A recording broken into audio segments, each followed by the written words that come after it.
नमस्ते मेरे प्यारे विद्यार्थी जी, आप लोग कैसे हैं। आशा है कि आप लोग अच्छे होंगे।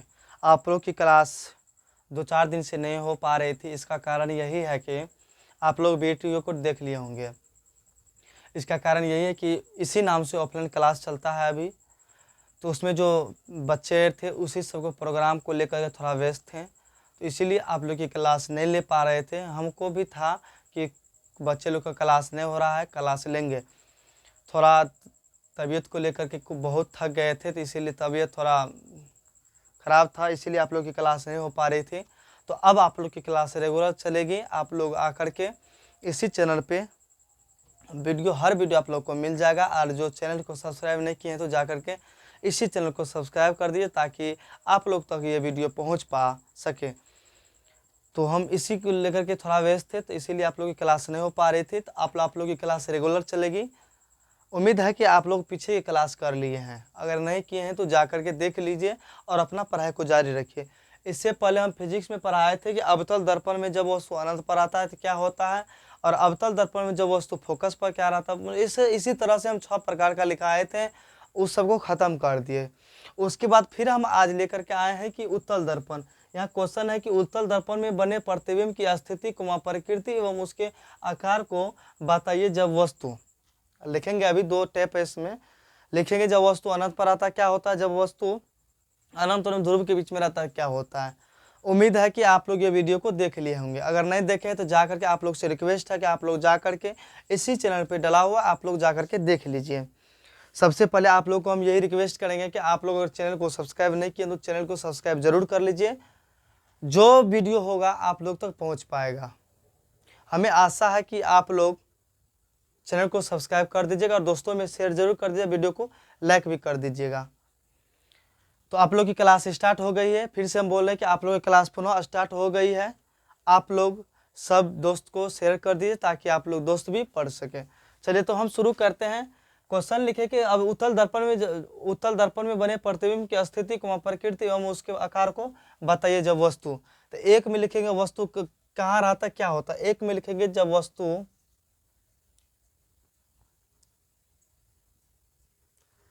कहाँ रहता है, वस्तु अनंत पर रहता है।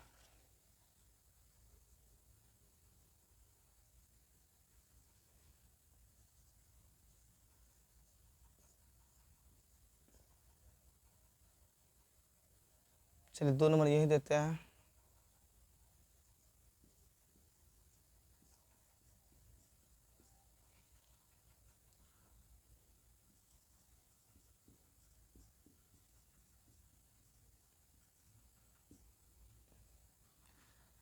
ठीक, इसका मतलब हुआ कि उत्तल दर्पण में जब वस्तु अनंत पर रहेगा तो क्या होगा, फिर उत्तल दर्पण जो अनंत एवं ध्रुव के बीच में रहेगा तो क्या होगा। तो आप लोग 1 नंबर का हेडलाइन दीजिए कि अब उत्तल दर्पण में जब वस्तु अनंत पर होता हो तो। हेडलाइन दीजिए आप लोग। और आप लोग के अभी टाइम कुछ उतना नहीं बाकी है। आप लोग का टाइम एग्जाम को अभी कौन चल रहा है, अगस्त चल रहा है। आप लोग पढ़ाई कीजिए, आप लोग का टाइम बहुत नज़दीक आ गया है। आप लोग रिविजन कीजिए। चलिए 1 नंबर में लिखाएंगे उत्तल दर्पण में जब वस्तु अनंत पर हो तो। यहाँ क्या लिखेंगे, अब उत्तल दर्पण में जब वस्तु अनंत पर हो। हमें उम्मीद है कि आप लोग भी हेडलाइन दे दिए होंगे। अगर जो भी नहीं दिया है तो हेडलाइन दीजिए कि उत्तल दर्पण में जब वस्तु अनंत पर हो तो।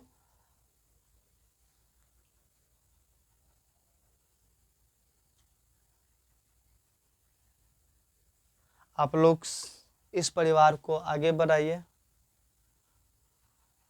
ताकि आप लोग का एक ये रहे हैं मेरे मन में कि नहीं, जो बच्चे थे वो बहुत ईमानदार हैं। क्या लिखेंगे, उत्तल दर्पण में जब वस्तु अनंत पर हो तो। आप लोग हेडलाइन दीजिए। उसके बाद हम देखिए लिखते हैं, उसके बाद फिर हम समझाते जाएंगे। लिख करके फिगर छाप करके उसके बाद हम समझा देंगे तो आप लोग समझ जाइएगा। चलिए हम लिखते हैं।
यहाँ क्या करते हैं, यहाँ फिगर बना देते हैं, देखिए आप लोग।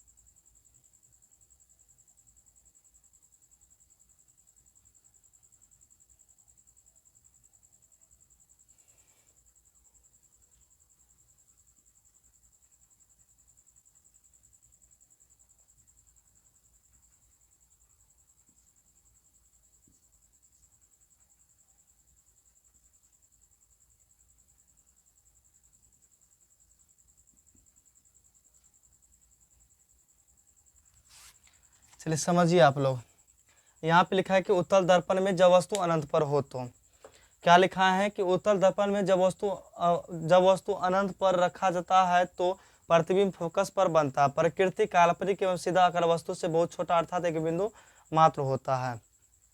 आप लोग एक बार लिख करके इसको रीडिंग दीजिए अथवा इसको पढ़ करके देख लीजिए, कहीं दिक्कत भी है हम फिर आप लोग अगर लिख लीजिएगा तो कमेंट में बताइए, फिर उसके बाद हम समझा देंगे। आप लोग फिगर को भी देख लीजिए, इसको वीडियो के भी सॉरी ये जो लिखे हैं इसको भी एक बार पढ़ लीजिए, उसके बाद फिर हम आप लोग को समझा देंगे। आप लोग पढ़िए एक बार इसको।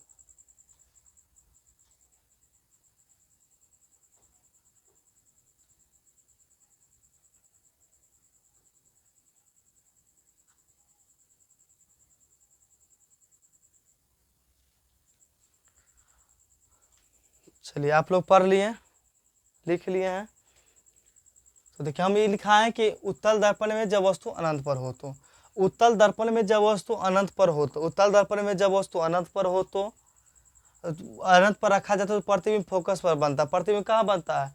फोकस पर बनता है। समझ गए आप? फोकस को किससे सूचित करते हैं? ऐप से सूचित करते हैं। फोकस पर बनता है प्रकृति। अवतल में लिखा है कि प्रकृति वास्तविक होता है। उत्तल में क्या लिखा है कि उत्तल में क्या काल्पनिक होता है। समझ गए आप लोग? इस चीज को याद रखिएगा कि अवतल दर्पण में वस्तु वास्तविक होता है और उत्तल में क्या होता है? काल्पनिक होता है। समझ गए आप लोग? तो यहाँ इसीलिए लिखा है कि प्रकृति काल्पनिक एवं सीधा आकार वस्तु से बहुत छोटा अर्थात एक बिंदु मात्र होता है। अवतल में उल्टा लिखा रहते, इसमें सीधा लिखा है। अवतल में अब वास्तविक लिखा रहते, इसमें अवतल काल्पनिक लिखा रहे हैं। समझ गए आप लोग? तो इसीलिए इसका आंसर है कि उत्तल दर्पण में जब वस्तु अनंत पर रखा जाता है तो प्रतिबिंब फोकस पर बनता है। प्रकृति काल्पनिक होता है एवं सीधा आकार वस्तु से बहुत छोटा होता है, अर्थात बहुत छोटा होता है। एक बिंदु के जैसे ये बिंदु है ना, एक बिंदु के समान होता है। समझ गए आप लोग? उम्मीद है कि आप लोग समझ गए होंगे। फिगर को समझ गए आप लोग? फिगर को भी बता दीजिए। जो उसको अनंत पर रखा जाए तो प्रतिबिंब फोकस पर बनता है। ठीक, उम्मीद है आप लोग समझ गए होंगे। अगर आप लोग को एग्जाम में पूछा जाएगा कि उत्तल दर्पण में जब वस्तु को अनंत पर रखा जाता है तो क्या होता है, तो प्रतिबिंब फोकस पर बनता है, क्या होता है, और काल्पनिक प्रकृति काल्पनिक सीधा आकार वस्तु से बहुत छोटा होता है। तो आप लोग लिख लीजिएगा। चलिए, उम्मीद है कि आप लोग लिख लीजिएगा। अब हम इसको मिटा करके लिखेंगे कि अवतल दर्पण में जब वस्तु अनंत एवं ध्रुव के बीच में हो तो। आप लोग भी हेडलाइन दीजिए कि उत्तल दर्पण में जब वस्तु अनंत एवं ध्रुव के बीच में हो तो क्या होता है। ठीक, तब तक हम इसको मिटा रहे हैं, आप लोग भी हेडलाइन दीजिए। मेहनत कीजिए, अगर मेहनत के बिना कुछ नहीं, अगर मेहनत नहीं कीजिएगा तो फिर पढ़ करके क्या फ़ायदा। इसीलिए आप लोग मेहनत कीजिए, पढ़ रहे हैं, अपना टाइम निकाल के क्लास कर रहे हैं, तो इसीलिए आप लोग मेहनत कीजिए। अगर पढ़ाई नहीं कीजिएगा तो फिर दिक्कत है। इसीलिए आप लोग से रिक्वेस्ट है कि आप लोग क्या कीजिए, पढ़ाई कीजिए। फिर यहाँ लिखेंगे 2 नंबर का होगा ना, उत्तल दर्पण में जब वस्तु अनंत एवं ध्रुव के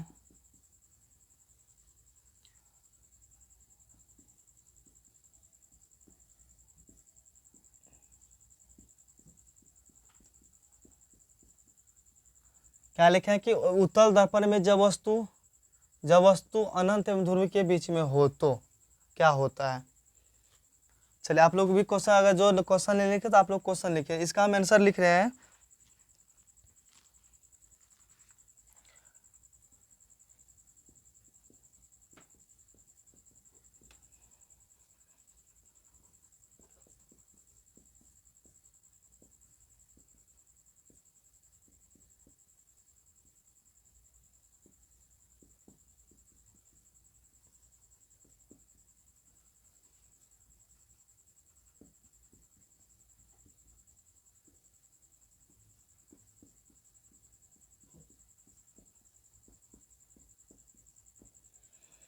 क्या लिखे, उत्तल दर्पण में जब वस्तु को अनंत एवं ध्रुव के बीच में रखा जाता है तो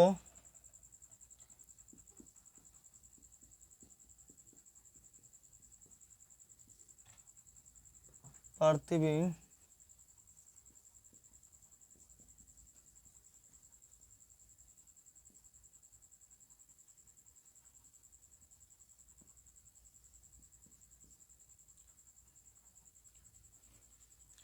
दर्पण के पीछे बनता है,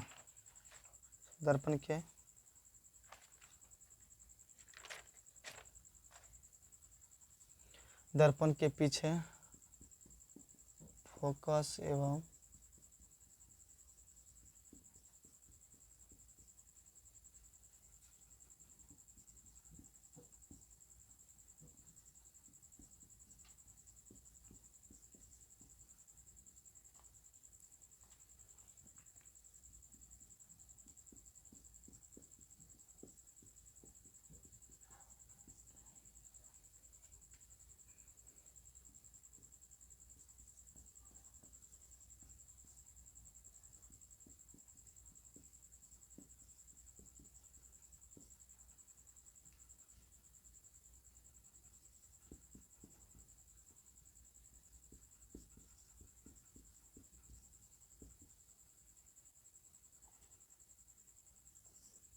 आप लोग फिगर को देखते चलिएगा, अगर फिगर समझिएगा तो परिभाषा भी आप लोग को हो जाएगा।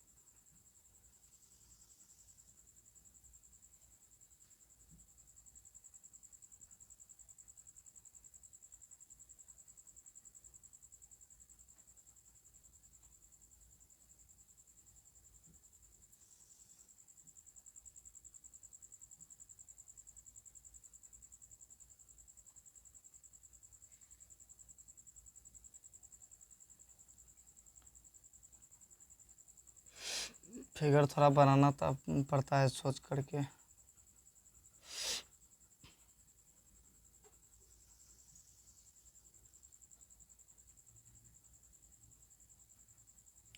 यहाँ डॉट लाइन से सूचित करेंगे इसको।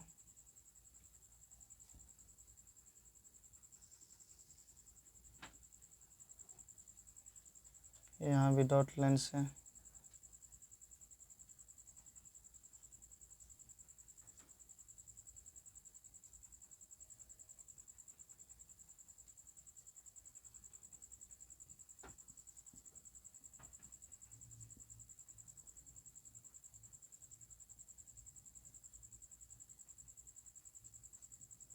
यहाँ दोनों मिल रहा था, यहाँ क्या हो जाएगा, फोकस हो जाएगा।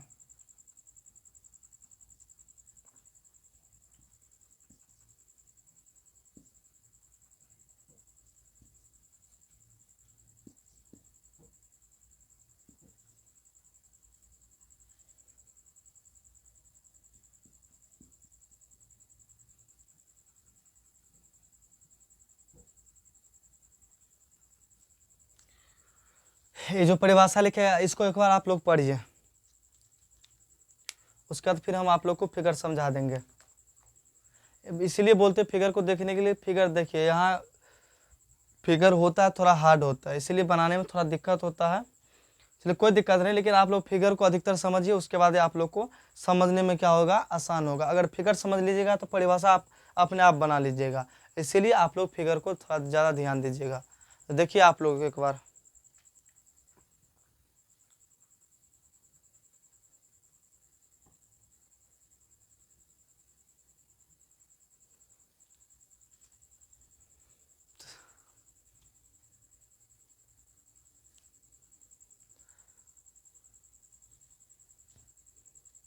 आप लोग समझ गए। चलिए हम आप लोग को समझाते हैं। देखिए यहाँ लिखा है कि उत्तल दर्पण में जब वस्तु अनंत एवं ध्रुव के बीच में हो तो, उसके बाद आंसर में लिखा है कि उत्तल दर्पण में जब वस्तु को अनंत एवं ध्रुव के बीच में रखा जाता है तो प्रतिबिंब दर्पण के पीछे होता, दर्पण के पीछे फोकस एवं ध्रुव के बीच में बनता है। अब तो उत्तल दर्पण में जब वस्तु अनंत पर रखा जाता है तो प्रतिबिंब कहाँ बनता है? फोकस और ध्रुव के बीच में। कहाँ बनता है? फोकस एवं ध्रुव के बीच में। तो देखिए ध्रुव इसको कहते हैं, ध्रुव को पी से सूचित करते हैं। इस हम लिखा दिए हैं, जो नहीं देखे हैं वीडियो देख लीजिए। फोकस को हम पी से सूचित करते हैं, फोकस को हम एफ से सूचित करते हैं, यहाँ एफ है, एफ से सूचित करते हैं। और ध्रुव को किस से करते हैं? पी से करते हैं। ठीक, समझ रहिए आप लोग। तो प्रतिबिंब कहाँ बनता है? फोकस एवं ध्रुव के बीच में, जहाँ डॉट लाइन से सूचित किए हैं। फोकस एवं ध्रुव के बीच में क्या बनता है? प्रतिबिंब बनता है। इसीलिए यहाँ बी है, यहाँ ए है, इसीलिए यहाँ बी डैश हो, यहाँ ए डैश हो गया। ठीक, आप लोग समझ गए कि उत्तल दर्पण में जब वस्तु अनंत एवं ध्रुव के बीच में रखा जाता है तो प्रतिबिंब फोकस एवं ध्रुव के बीच में बनता है। प्रतिबिंब फोकस एवं ध्रुव के बीच में बना है ना। फोकस और क्या किसके? ध्रुव के बीच में बनता है, के बीच में बनता है। प्रकृति उत्तल है तो काल्पनिक हो जाएगा, सीधा हो जाएगा। तो प्रकृति काल्पनिक एवं सीधाकार वस्तु से छोटा, उतना छोटा नहीं होता लेकिन छोटा होता है। इससे पहले जो लिखाए थे कि अनंत पर रहता है, अनंत पर क्या होता था? एक बिंदु के मात्र समान होता था। लेकिन इसमें छोटा होता, लेकिन उतना छोटा नहीं होता जितना उसमें था, थोड़ा छोटा होता है। ठीक, उम्मीद है कि आप लोग समझ गए होंगे। फिर से समझिए, उत्तल दर्पण में जब वस्तु अनंत एवं ध्रुव के बीच में रहता है तो प्रतिबिंब कहाँ बनता है? फोकस एवं ध्रुव के बीच। प्रतिबिंब फोकस एवं ध्रुव के बीच बनता है। प्रकृति काल्पनिक सीधा आकार वस्तु से क्या होता है? छोटा होता है। आप लोग समझ गए होंगे। अगर आप लोग को एग्जाम में पूछा जाएगा कि उत्तल दर्पण में जब वस्तु अनंत एवं ध्रुव के बीच में होता तो क्या होता है, तो आप लोग इसको लिख लीजिएगा। ठीक, आप लोग समझ गए, आप लोग इसको लिख लीजिएगा। चलिए अब क्या करें, इसको हम, इसका दो ही टाइप था कि अब तो उत्तल दर्पण में जो वस्तु अनंत पर होता क्या होता है कि उत्तल दर्पण में जो वस्तु अनंत एवं फोकस के अनंत एवं ध्रुव के बीच में रहता क्या होता है।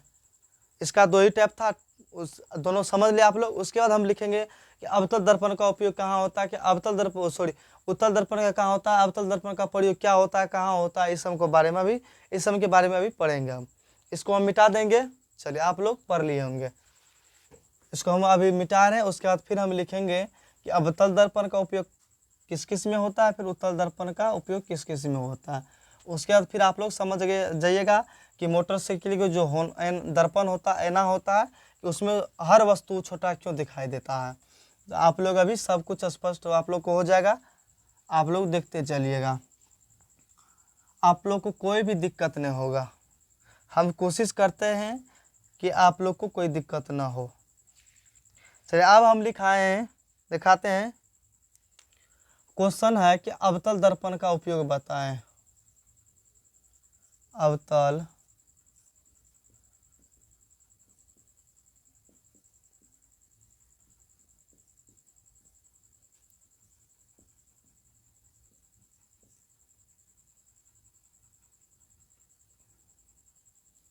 बताए या बताओ, एक ही होगा। आप लोग भी हेडलाइन दीजिए, अवतल दर्पण का उपयोग बताओ या बताइए। आप लोग दीजिए हेडलाइन।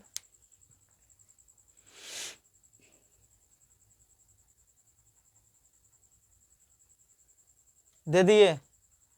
चलिए अवतल दर्पण का उपयोग बताएं। आप लोग इसको याद रखिएगा। चलिए हम आंसर में लिखते हैं कि निम्नलिखित है या निम्न है इस प्रकार। अब इसका क्या क्या प्रयोग होता है इसका हम पढ़ेंगे। अब तो आप लोग देखते चलिए।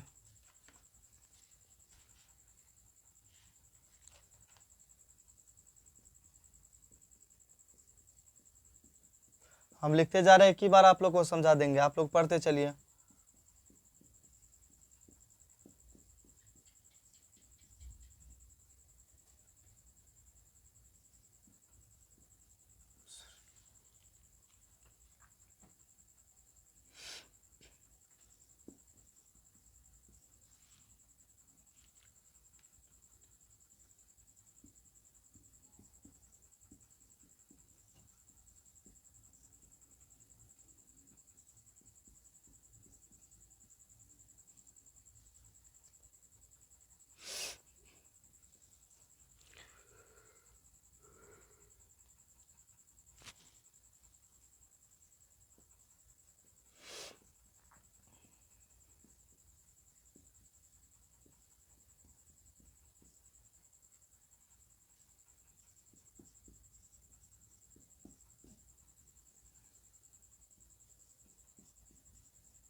बड़े बड़े अवतल दर्पण का उपयोग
देखिए यहाँ क्या लिखा है कि अवतल दर्पण का उपयोग, यहाँ एक नंबर में लिखा है कि अवतल दर्पण का उपयोग दाढ़ी बनाने में किया जाता है। अवतल दर्पण का उपयोग डॉक्टरों का, ऐसे 5 टाइप बताए हैं।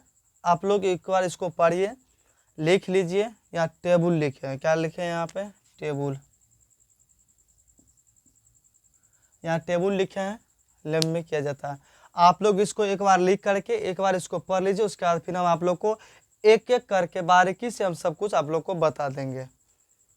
आप लोग इसको एक बार आप लिख लीजिए, आप लोग को हम बता देंगे कि इसका उपयोग कहाँ होता है, इसका उपयोग कहाँ होता है। ठीक, तो आप लोग पहले इसको लिख लीजिए, उसके बाद हम फिर समझा देंगे। अगर आप लोग लिख लीजिएगा तो आप लोग को समझने में थोड़ा ठीक रहेगा, इसलिए आप लोग लिख लीजिए। हम आप लोग को टाइम देते हैं 1 मिनट, आप लोग 1 मिनट में आप लोग लिख लीजिए, फिर उसके बाद हम आप लोग को समझा देंगे।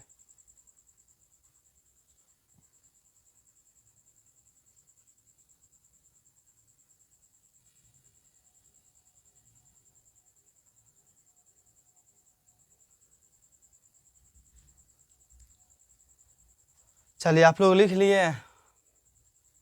नहीं लिखे, जल्दी लिखिए आप लोग। फिर इसके बाद लिखाएंगे कि उत्तल दर्पण का उपयोग कहाँ हो, उत्तल दर्पण का उपयोग बताइए।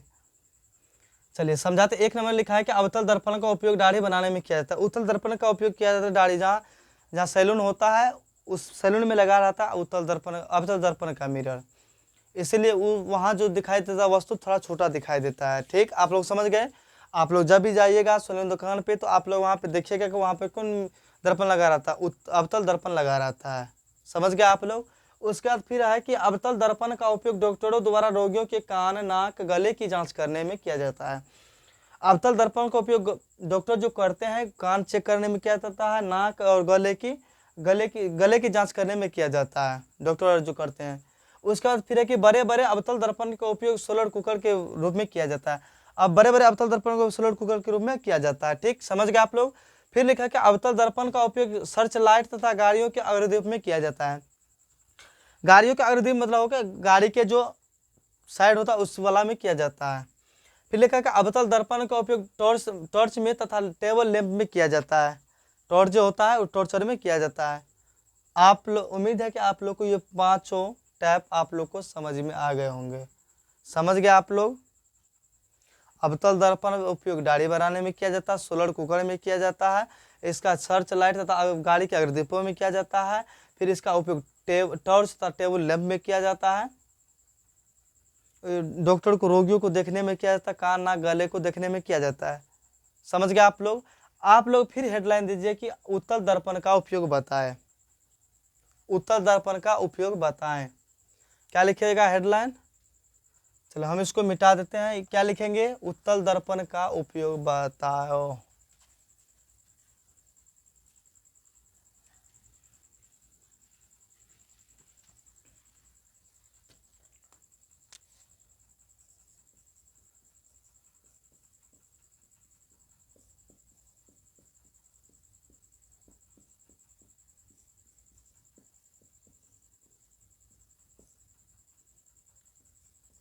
इसके आंसर में भी देंगे निम्न है इस प्रकार। क्या दिए क्वेश्चन, उत्तल दर्पण का उपयोग बताइए। आप लोग भी हेडलाइन दीजिए।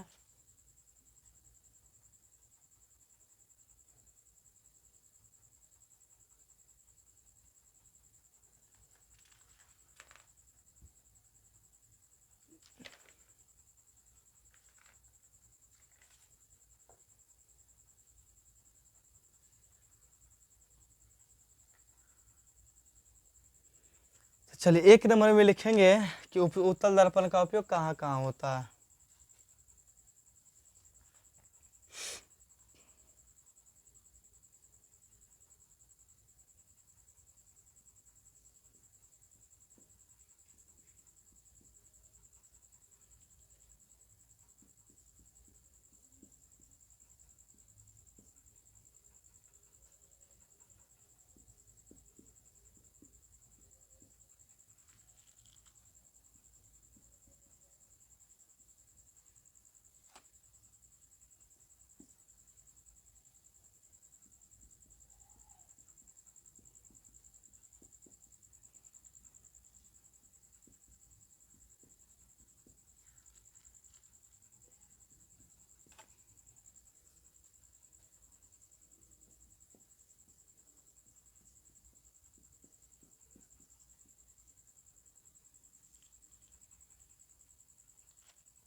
इसका 2 था, उसमें कितना बताए थे, 5 ना, इसमें 2 ही है। देखिए क्वेश्चन है कि उत्तल दर्पण का उपयोग आप लोग लिख लिए होंगे। तो एक नंबर लिखा है कि उत्तल दर्पण का उपयोग सड़क या गली में स्ट्रीट लाइट में परावर्तन के रूप में किया जाता है। उत्तल दर्पण का उपयोग सड़क या गली के स्ट्रीट लाइट में किया जाता है। देखिएगा जहाँ जहाँ सड़क पे लगा रहता है, कई जैसे कुछ प्लेट वलेट लगा रहता है, उसमें देखिए परावर्तन मतलब जो प्रकाश पड़ती है और पुनः रिटर्न हो जाती है, तो वही सड़क के गली में या सड़क पे लगा रहता है ताकि जो भी वस्तु पीछा से ताकि उससे छोटा वस्तु दिखाई पड़े। समझ गए आप लोग। उसके बाद फिर लिखा है कि इसका उपयोग मोटर, कार एवं बस तथा ट्रक में साइड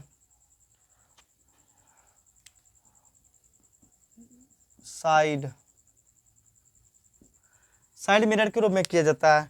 जैसे देखिएगा आप मोटरसाइकिल है, मोटरसाइकिल का जो आईना होता है उसमें, कार का जो पीछे वाला लाइट होता है आईना उसमें लगा था। बस या ट्रक साइड मिरर जो साइड में दिया जाता है, उस मिरर को जो देखिएगा आप लोग, या उसमें जो अपना चेहरा देखिएगा तो उसमें छोटा दिखाई देगा आप लोग को, चाहे मोटरसाइकिल का हो या कार का हो या कोई भी गाड़ी का हो, उसमें क्या दिखता है, छोटा दिखता है। तो उसमें किसका लगा रहता है, उत्तल दर्पण का। किसका लगा रहता है, उत्तल दर्पण का। समझ गए आप लोग। आप कंफ्यूज नहीं होइएगा। अब देखिए क्वेश्चन आप लोग से हम पूछते हैं कि अवतल दर्पण का उपयोग कहाँ होता है, तो आप लोग बोलिएगा अवतल दर्पण का उपयोग कहाँ कहाँ होता है, दाढ़ी बनाने में किया जाता है। ठीक, उसके बाद लिखा है कि इसका डॉक्टर जो होता है अपने रोगियों की जांच करने के लिए किया जाता है। फिर उसके बाद लिखा है इसका उपयोग सर चलाए तथा गाड़ियों के अवरोध में किया जाता है। फिर इसका लिखा है इसका टॉर्च तथा टेबल लैंप में भी किया जाता है। इसके कई प्रकार के लिखाए हैं। फिर उसके बाद लिखा है कि उत्तल दर्पण का उपयोग, तो उत्तल दर्पण का उपयोग लिखाए हैं कि बस, ट्रक आदि में किया जाता है। जो मिरर लगा रहता है साइड में, उसमें किया जाता है। इसीलिए कोई भी वस्तु जो पीछा से कोई गाड़ी आता है तो उसमें क्या दिखाई देता है, छोटा वस्तु छोटा दिखाई देता है। इसी कारण है कि उसमें उत्तल दर्पण लगा रहता है, इसीलिए वहाँ छोटा दर्पण उसमें दिया जाता है। अगर उसमें अवतल देगा तो पूरा वस्तु उससे जो पीछा में पूरा आ रहा वो पूरा वस्तु को कवर नहीं कर पाएगा, इसीलिए उसमें उत्तल दर्पण दिया जाता है। ठीक, तो अब हम लिखेंगे अगला क्वेश्चन होगा कि अवतल दर्पण का उपयोग साइड मिरर के दाढ़ी बनाने में क्यों किया जाता है। इसी तरह से हम इसको कई प्रकार से पढ़ेंगे, और भी टाइप है, सबको हम पढ़ेंगे, बारीकी से पढ़ेंगे सबको। तो आज की क्लास आप लोग की यहीं तक। क्लास कैसा लगा आप लोग कमेंट में जरूर बताइएगा। कष्ट थोड़ा बुखार है इसीलिए फिर भी आप लोग की क्लास लिए, ताकि आप लोग का क्लास रुके ना। उधर हम फंक्शन में फंस गए थे तो इसीलिए आप लोग की क्लास नहीं ले पा रहे थे। और आप लोग की क्लास अब रेगुलर चलेगी। आप लोग दोस्तों में शेयर कर दीजिएगा और सभी को बता दीजिएगा कि आप लोग की क्लास अब रेगुलर होगी। आप लोग आइए, अपना प्यार आशीर्वाद दीजिए। और आप लोग इस चैनल को सब्सक्राइब नहीं किया तो आप लोग इस चैनल को सब्सक्राइब कर दीजिए और अपने इस परिवार को आगे बढ़ाइए। इस परिवार को आप लोग को आगे बढ़ाने में सबसे अहम भूमिका है कि आप लोग इस परिवार को आगे बढ़ाइए। बल्कि ये मेरा परिवार नहीं, बल्कि आप लोग का परिवार भी है। आप लोग इस परिवार को मिलजुल कर एक साथ सब आगे बढ़ाइए, ताकि हमें भी खुशी होगा कि हम इतना मेहनत से पढ़ा रहे अपने बच्चे को, तो मेरे लिए बच्चे भी मेरे लिए हाजिर है। तो आप लोग से ये रिक्वेस्ट है कि आप लोग इस चैनल को, इस परिवार को आगे बढ़ाइए, ताकि हमको भी खुशी होगी कि मेरे लिए मेरे विद्यार्थी जी क्या करते हैं, काम करते हैं। तो आप लोग भी आप लोग भी हमसे ये रिक्वेस्ट है कि आप लोग इस परिवार को आगे बढ़ाइए। तो मिलते हैं आप लोग से अगले क्लास में। अगला क्लास होगा हिंदी का। हिंदी में बताए थे विश्व के दांत, तो विश्व के दांत सब पढ़ा दिए थे, खत्म हो गया, तो उसका क्वेश्चन आंसर करवाएंगे, फिर उसका ऑब्जेक्टिव करा देंगे। उसके बाद फिर उधर त्रिकोणमिति खत्म कर दिए हैं, उसमें उसका ऑब्जेक्टिव लेना है। फिर उसके बाद हाइट डिस्टेंस बताए वो क्लास लेना है। फिर उसके बाद आज फिजिक्स हो ही गया, आप लोग की केमिस्ट्री भी शुरू हो जाएगी और बायोलॉजी भी शुरू हो जाएगी। तो आप लोग इसी तरह अपना प्यार आशीर्वाद बनाए रखिएगा।